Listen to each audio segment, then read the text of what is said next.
Sir, एक मंडी gate का विवाद सामने आया है जिसमें ये कहा जाता है कि मंदिर की जगह है वो जमीन पहले से ही आपको 60 बाई 60 का एक प्लॉट दान दिया था एसटीपी के लिए, लेकिन एसटीपी है वो चलती नहीं है। एक तो बड़ा आरोप ये है। तो ये सर क्या है, वो जरा मामला बताइए। ये जिसको स्वामियों के जाव से जानी जाती है जगह मंडी गेट के पास, वहाँ पिछले लंबे समय से पानी भरता है, ये सबको पता है। और ना ही वो जमीन किसी की कोई व्यक्तिगत खातेदारी की है, ना ये स्पष्ट है कि पूर्णतः वो किसी ट्रस्ट की है। ये स्पष्ट तो रेवेन्यू विभाग कर सकता है। वहाँ पानी इकट्ठा होता लंबे समय से, और जो एसटीपी का वहाँ पंपिंग हाउस बना हुआ है, तो वो जो पानी इकट्ठा होता है उसको पंपिंग हाउस से वहाँ भेजा जाता है और वहां से ट्रीट होके पानी आगे जाता है। और ये लंबे समय से वहाँ पानी भरा रहता है। अभी ज्यादा पानी होने पर या बरसात में आगे दिक्कत आए, जिससे कि पीछे की कॉलोनियों में पानी भर जाता है, तो उसकी सुविधा करने के लिए हम वहां एक खड्डा करके उस पानी को इकट्ठा करके पंपिंग स्टेशन से उसको आगे भेजा जा सके, वैसी सुविधा कर रहे हैं। अब उसमें किसी को दिक्कत है तो उसमें क्या किया जा सकता है?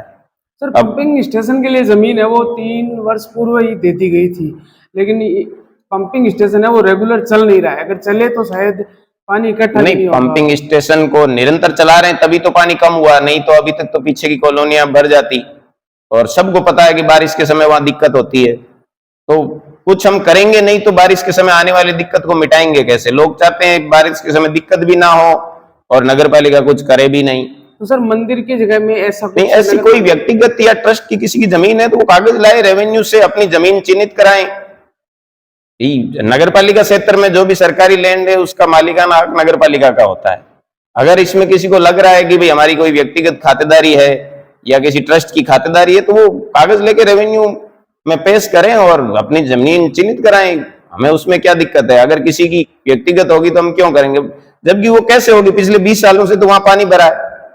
कोई कह रहा है कि हमारी है, तो कैसे हो सकती है जब 20 सालों से वहां पानी भरा है? और वो पानी भरने की पीछे जो मंदिर की दीवारें हैं वो भरने की वजह से टूट जाती है। हम तो चाह रहे हैं सुविधा हो कि भाई कोई ये दीवारें नहीं टूटे, किसी की समस्या नहीं हो, घरों में पानी नहीं भरे। तो अब उसके लिए कुछ तो हमें करना पड़ेगा। हाथों में हाथ धर के बैठे रहेंगे तो कुछ होना नहीं है। सर, उनका ये भी है कि भाई हमने 3 साल पूर्व ही वो जमीन दे दी थी। देने को कैसे दे सकते हैं जब कोई मालिकाना हक है ही नहीं किसी का, तो कोई कैसे दे सकता है जमीन? अब पीछे क्या किया उसकी मुझे नहीं जानकारी। मालिकाना हक अगर क्लियर चीज करनी है तो वो रेवेन्यू से करें। अगर की रेवेन्यू वो डिसाइड करेगी भाई ये जमीन किसकी, बाकी जो शहरी क्षेत्र में जो भी सरकारी लैंड या गोचर लैंड, अंगोर लैंड जो भी होती है उसकी प्रोटेक्टर जो है नगर पालिका ही होता है। तो ये सीवरेज पे अब तक करोड़ों खर्च हो चुका है, लेकिन वो जो आना चाहिए वो शायद नहीं आ रहा है आउटपुट। ये इसके लिए ड्रेनेज प्रोजेक्ट भी चल रहा है कि भाई आने वाले टाइम में जो ड्रेनेज का प्रोजेक्ट है वो सफल हो जाता है तो किसी के पानी नहीं भरेगा। अल्टीमेटली जितने भी सरकारी संस्थाएं हैं उनका उद्देश्य तो यही है कि भी जनता को आगे आने पर असुविधा ना हो। अब लोग चाहते हैं कि किसी तरह से कुछ हट जाए, हम कब्जे कर लें, या जो बोल रहे हैं जो लोग मंदिर माफी की है, तो वहां कितने तो घर बने हैं जिन्होंने मंदिर माफी की जमीन पर कब्जे करके घर बना रखे हैं। वो लोग पता नहीं कोई माफिया टाइप बना रखा है जो जमीनें बेचते हैं और उन पर एग्रीमेंट से बेचते हैं, मकान बनाते हैं। तो अगर आपने भी किसी प्रकार की जांच वगैरह की, वो जमीन किसके नाम से बोल रही है?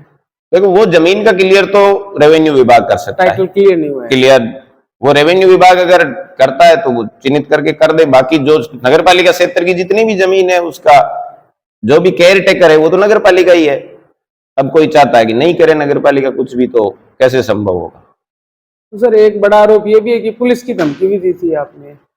किस पुलिस की, किस चीज की धमकी? ये खड्डे वगैरह जो भी खोदे जा रहे हैं उनका काम रुकवाने आए थे, तो आपने नहीं, क्यों काम क्यों रुकवाएंगे? सरकारी काम रुकेंगे तो देखो राजगारी बाधा काम तो लगेंगी, मुकदमे तो लगेंगे। क्यों रुकवाएंगे काम जब काम सरकारी है, लोगों की सुविधा के लिए है? अब लोग अपने आप में मतिभ्रम पैदा करते हैं कि यहाँ ये कर देंगे वो अरे क्या कर देंगे भाई? पानी इकट्ठा करके उस पानी को दूसरी जगह भेजना है, सीधा सिंपल सा काम है। बरसात में आने वाले समय में लोगों को दिक्कत ना हो, उसलिए उस पानी को गड्ढा करके गहरा करके एक जगह इकट्ठा किया जाना है, ताकि पीछे मंदिर की दीवार टूटने जैसी समस्याएं नहीं आए, पानी एक जगह भर जाए और उसको पंपिंग आराम से किया जा सके। तो फ्यूचर प्लानिंग मतलब एक खड्डा बना के वही है हाँ, यही है कि खड्डा बना के उसमें पानी इकट्ठा करके उस पानी को पंपिंग स्टेशन के जरिए जो दूसरे एसटीपी पर जाता है, फिर उससे जो भी सीमेंट प्लांट को जाता है, आगे जाता है।